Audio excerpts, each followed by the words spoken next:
বাবা পাবদা মাছ খেতে ভালোবাসতো। মৎস্যমুখীর দিন ওটা কিন্তু রাখতে হবে। গলায় কাছার শোকে বিহ্বল অবস্থায় বাবার মুখটা একবারও ভুলতে পারছি না। পিতৃহারা হলে যে এত কষ্ট হয় আমি তা বুঝিনি। বুঝলে হয়তো ধার দেনা করেও বাবার শেষ ইচ্ছাটা পূর্ণ করতাম। যেভাবেই হোক টাকাটা হয়তো শোধ হয়ে যেত, কিন্তু বাবাকে তো আর পাবো না। পাবদা মাছ বাবাকে আর খাওয়ানো হলো না। আমি নিজেও আর কোনো দিন মুখে তুলব না ও জিনিস। এসব ভাবনায় চোখের জল বাঁধ মানছিল না। কি রে ভাই, এখনো কাঁদছিস? এখন কান্নার সময় নয়। বাবার শ্রাদ্ধটা ভালো করতে হবে, না হলে বাবার আত্মা শান্তি পাবে না।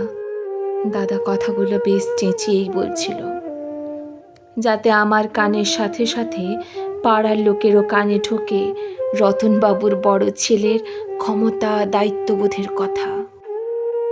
আমরা দুই ভাই, দুজনের বয়সের তফাৎ 12 বছর, কিন্তু সামাজিক আরও বেশি।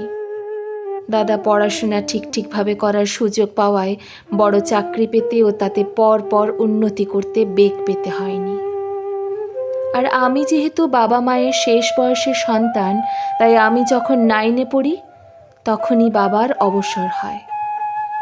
বড় ছেলে বড় চাকরি করে, তাই পেনশন না থাকলেও তাদের ভালোভাবে চলে যাবে, হয়তো এই হিসাব ছিল বাবার মনে। হয়তো বাবা বেহিসাবি, তাই জীবনের কোনো হিসেবই হয়তো ঠিকভাবে করে উঠতে পারেননি। আত্মীয়রা অনেকে ব্যঙ্গ করেছেন, শেষ বয়সে সন্তান একটি না আনলেই হতো না?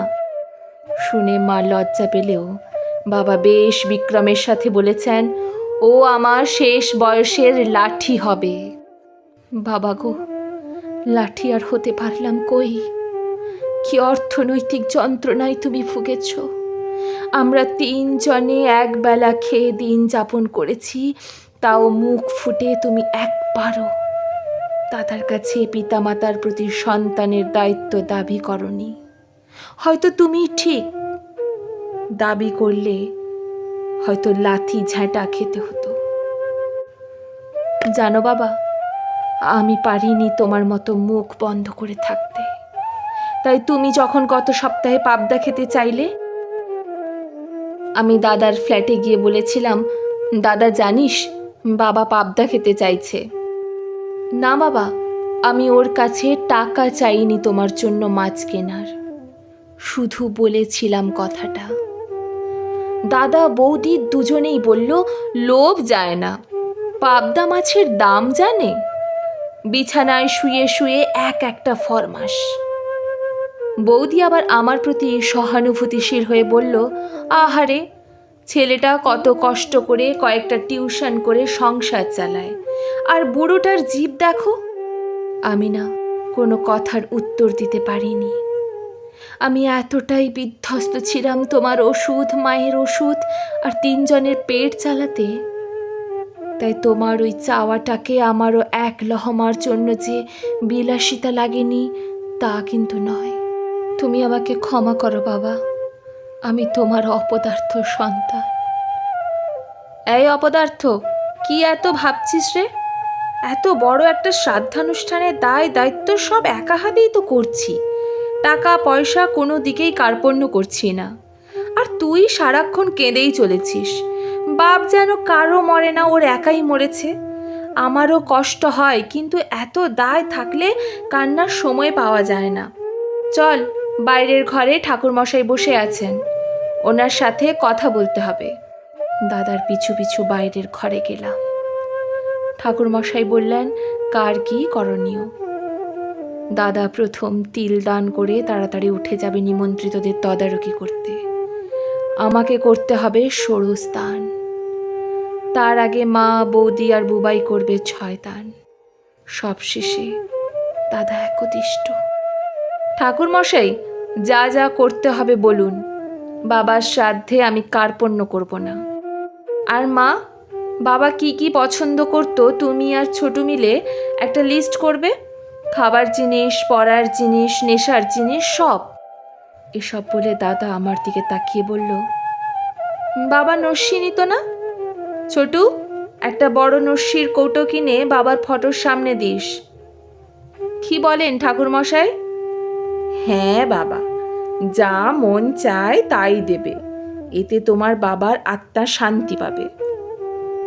বাবাকে দেওয়া হবে, আমি এসব ব্যাপারে একদম কিপটেমি পছন্দ করি না।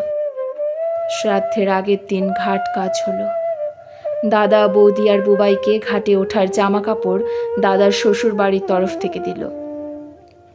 আমাকে আর মাকে মামা বাড়ি থেকে দিয়েছিল। দাদাদেরও মামা বাড়ি থেকে দিয়েছিল, কিন্তু তারা তা পরেনি। শ্রাদ্ধের দিন সকালেই ঠাকুরমশাই এসে উঠানের শ্রাদ্ধের আয়োজনে ব্যস্ত হয়ে পড়লেন। প্রথমে দাদাকে দিয়ে তিল দান করানোর পর দাদা মাঠের প্যান্ডেলে গিয়ে তদারকিতে ব্যস্ত হয়ে পড়ল। পরলৌকিক ক্রিয়া ভালোভাবে সম্পন্ন হলো। আত্মীয়দের সেদিন নিরামিষ ভোজন করানো হয়েছিল। প্রতিটি পদ ছিল বাবার পছন্দ মতো।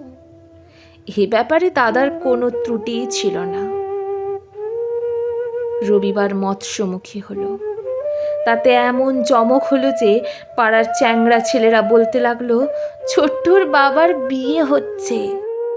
কথাটা ছোট্টুর হৃদয়কে বিদ্ধ করলেও প্রতিবাদ করতে পারেনি।